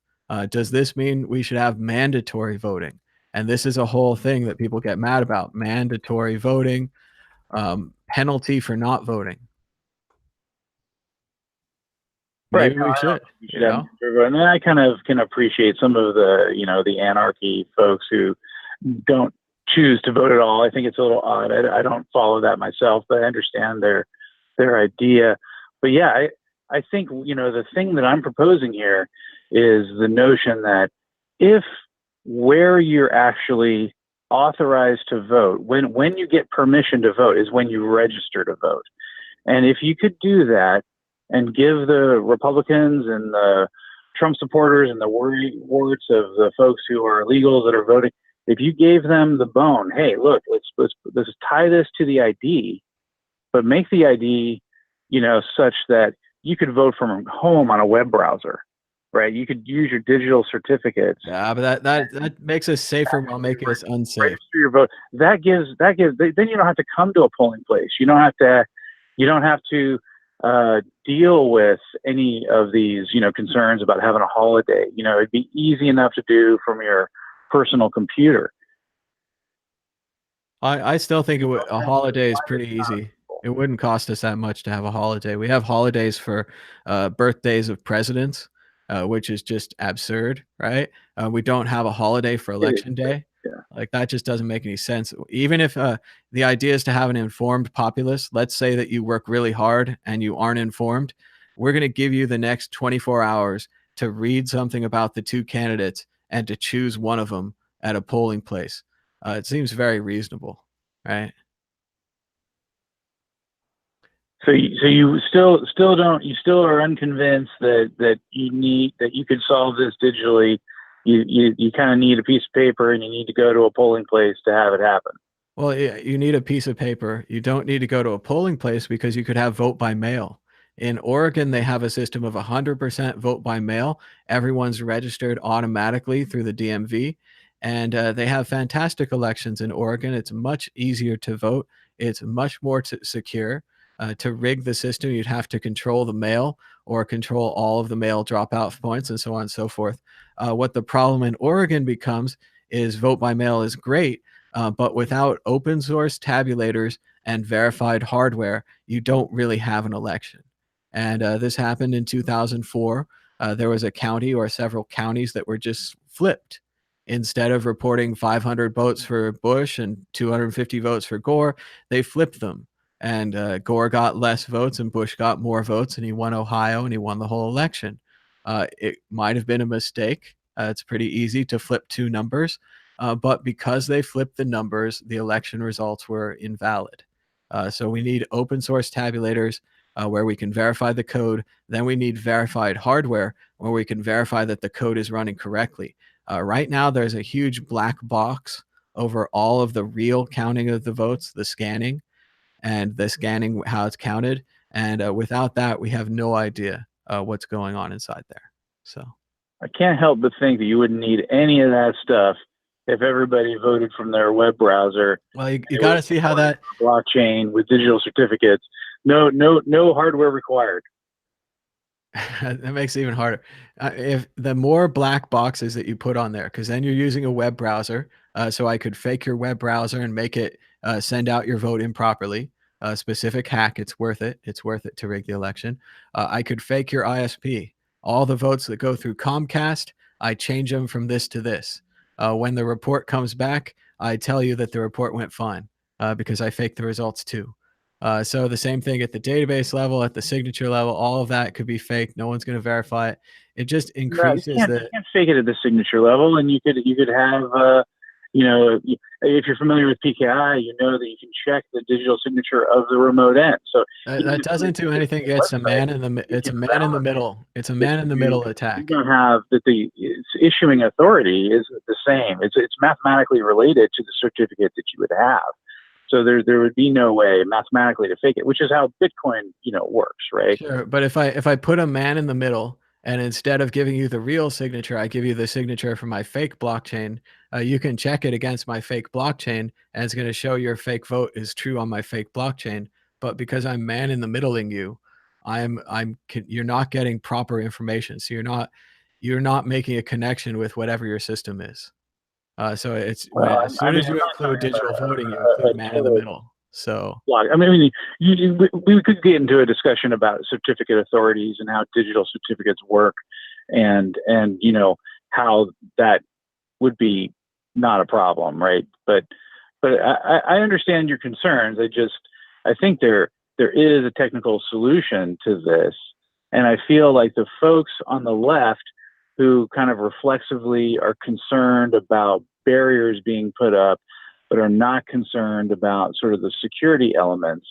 They're not really giving a bone to the folks on the right who have these very few, but still indications of voter fraud. And if we're going to change the whole system like we are in California, right? I mean, I had to go to get my real ID and spend 5 hours in the DMV and show my birth certificate because of the craziness of real ID, right? I mean, it was terrible. So if we're doing this and we're going through these machinations of whether ID is something we can solve, let's solve it in a real way. Let's actually add some value to it. And it seems like technology was made for this. Like we can actually add some value to the voting process. Those are just my thoughts, and fun discussions. It's funny, John, because normally I'm with you there for the chat. And I really do think technology can solve a lot of our problems, and I'm certainly like a technologist type person. But just with the voting, any increased level of complexity leads to a possibility of a man in the middle or another kind of really simple attack. And I think the core of the problem is the one side loses if everybody votes. I hate to say that for you guys. I mean, I like to have a battlefield of ideas, but the ideas that one side has just aren't popular across the populace. And I think that that's getting worse as the country does become more diverse, so on and so forth. And this might be their one big last grasp with this whole Trump situation. But if you can restrict the voting, you can win longer. So.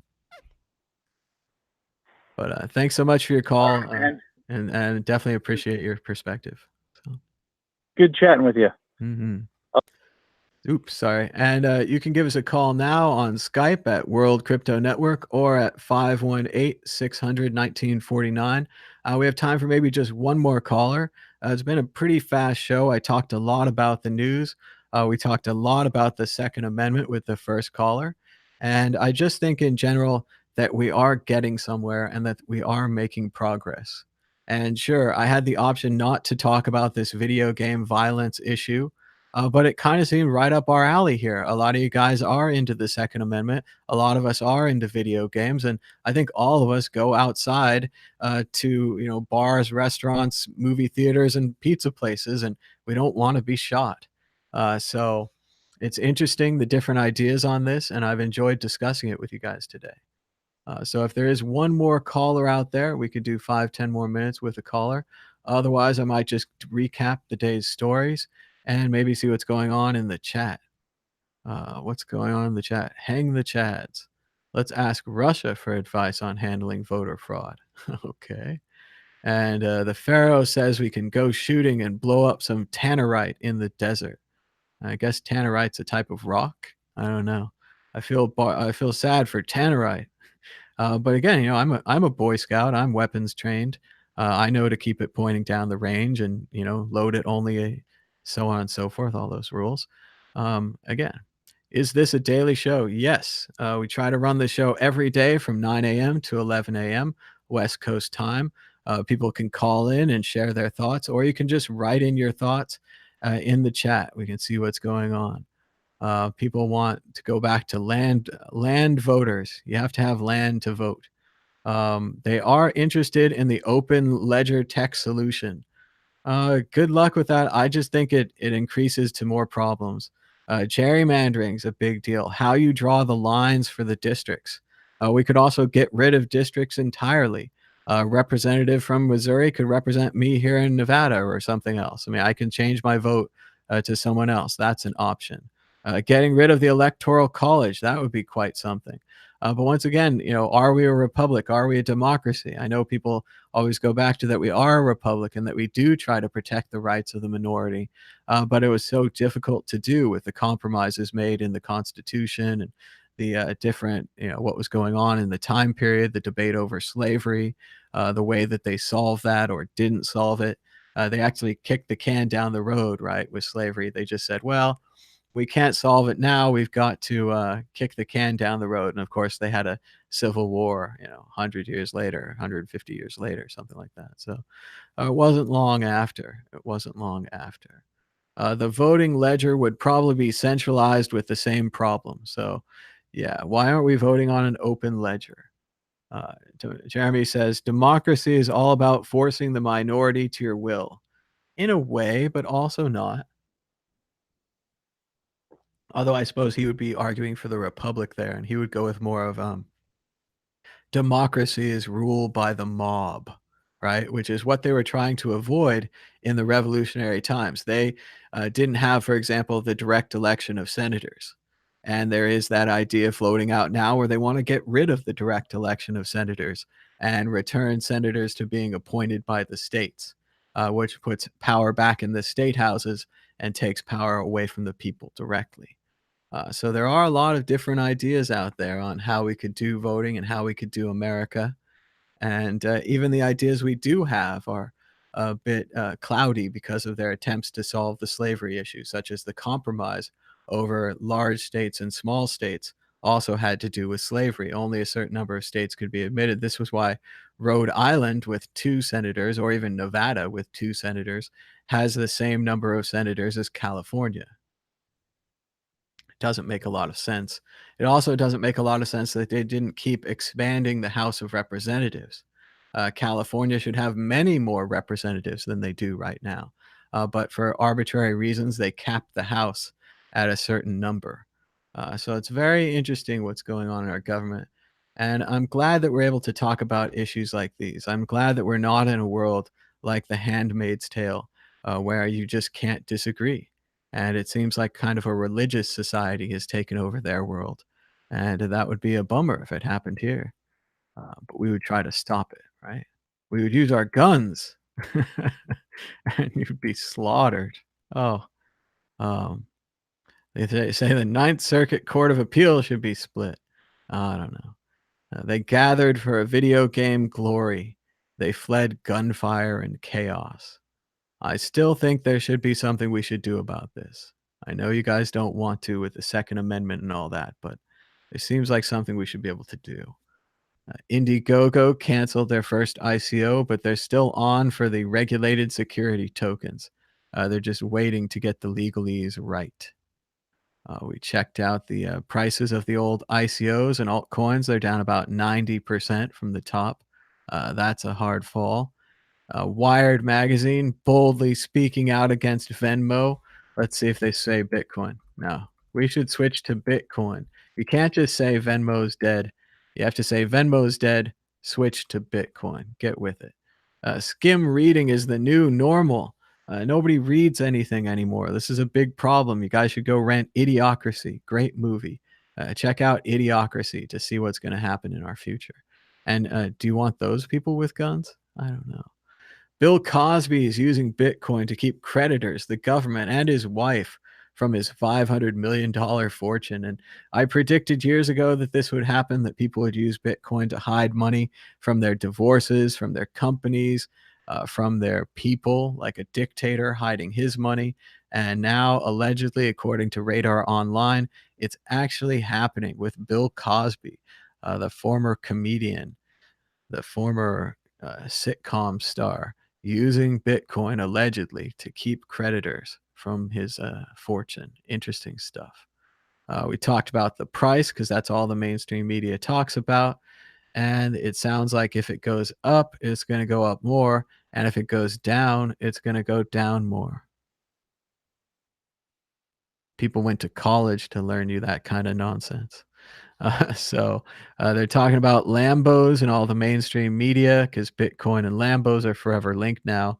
The Wolf of Wall Street, who suggested penny stocks years ago, says to stay away from Bitcoin. So you can take that as a counter indicator if you want. Bitcoin will be at $60,000 a coin. It's not a matter of when, it's if, says Bobby Lee. Interesting stuff. The Indians authorities nabbed a high-profile Bitcoin scammer as they continue to unravel what went on over there with some kind of fake ICO or fake altcoin. Stole a bunch of people's money, put it in their own bank accounts. Good job, guys. And then finally, News BTC got completely fooled and believes that this is a real South Park episode when it was really just a really funny meme on the internet. It was user-created content. It was not actually South Park. And they go so far as to say the episode circulated around the community and so on and so forth, and how it's mainstream attention for Bitcoin and BitMEX. Pretty funny article from News BTC, kind of out of touch there. And then we watched the parody. It was good stuff. He's on the leaderboard. He's got a Lamborghini watch. You can support the World Crypto Network at patreon.com/WCN or at patreon.com/madbitcoins, or by donating Bitcoin, Litecoin, Ethereum, Dogecoin, Dashcoin, Vertcoin, or Ethereum Classic. I hear it's got vitamin C. To any of the addresses here to support the World Crypto Network. We're willing to talk about controversy and controversial issues. There's more than life than just Bitcoin, but Bitcoin is related to everything in life. So you can always connect it back to Bitcoin. But thanks again to everybody for joining us today. Be sure to give us a thumbs up down below. Subscribe if you haven't already. Let your thoughts know in the comments. Tell us what you think. Be sure to include a timestamp so that other people can watch the video and see if they agree with you or disagree with you. Thanks so much for joining us. We'll be back tomorrow morning from 9 a.m. to 11 a.m. right here on the World Crypto Network. Until next time, bye-bye.